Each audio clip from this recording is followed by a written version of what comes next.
Omuntu ali yali mukutulaba bwe tuogera ku infections most of the times abantu bakiteka ku bakyala baliwo abasinga okutambuza infections era infections ezo zivaawa. Well, ekyo kibuuzo kirungi nnyo kulw'okuba tulaba nnyo abalwadde nga bazze mu malwaliro nga accusinga gwego walese infection kirungi nnyo okusooka okumanya nti UTIs are not sexually transmitted infections. So tetugamba sikyabwenkanya okusonga olunwe mu mukwano gwo oba partner wo olw'okuba gwe ofuna nnyo UTIs. First of all, abasinga okufuna UTIs oba infections ezo babeera bakyala. Scientifically waliwo ensonga because urethra zaabwe ziri shorter and closer to the rectum. So yensonga lwaki era akawuka kali akaleeta infection eyo ke bayita E. coli ke kasinga okulwaza abakyala infections ezo.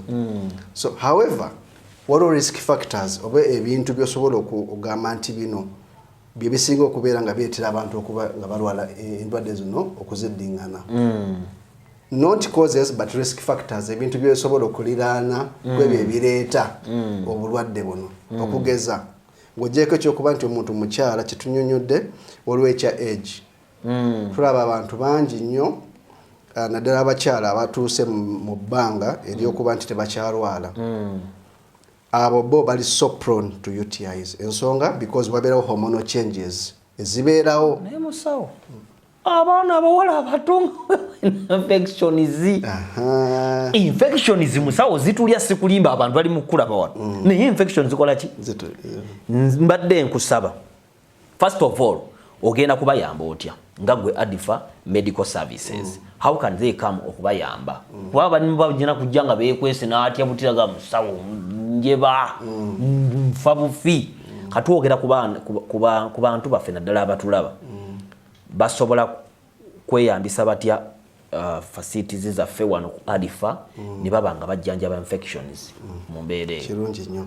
So briefly nga sinaba kituukako ekyo njagadde mbawe information knowledge omuntu amanye butya bwensobola okufuna infection butya bwensobola okugikola ki okugyewala. N'okugyewala prevention is the best.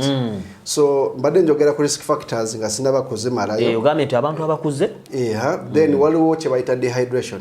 Abantu abasinga they are moving around but they are dehydrated. Abantu tebanywa mazzi. Tubagamba nti in a day you need to take 3.5 liters a day of water or fluids generally. Naye abantu abasinga tebakola kiti. Fluids n'omwenge tegulimba. Tugamba water and juice.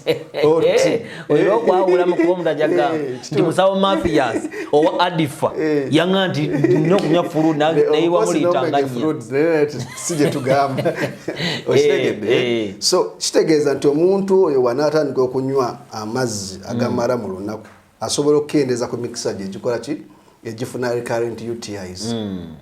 Otegedde ekirala multiple sexual partners wewa otwagambye nti sex si kyeyo kyokka but it predisposes you to UTIs. Why?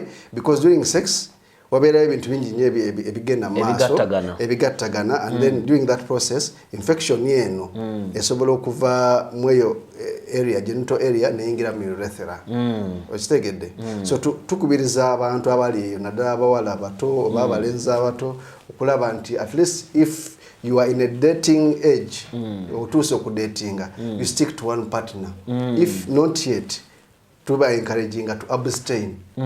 By doing that ogenda kubanga osobola ku reducing your chances of getting UTIs. Nebira bingi.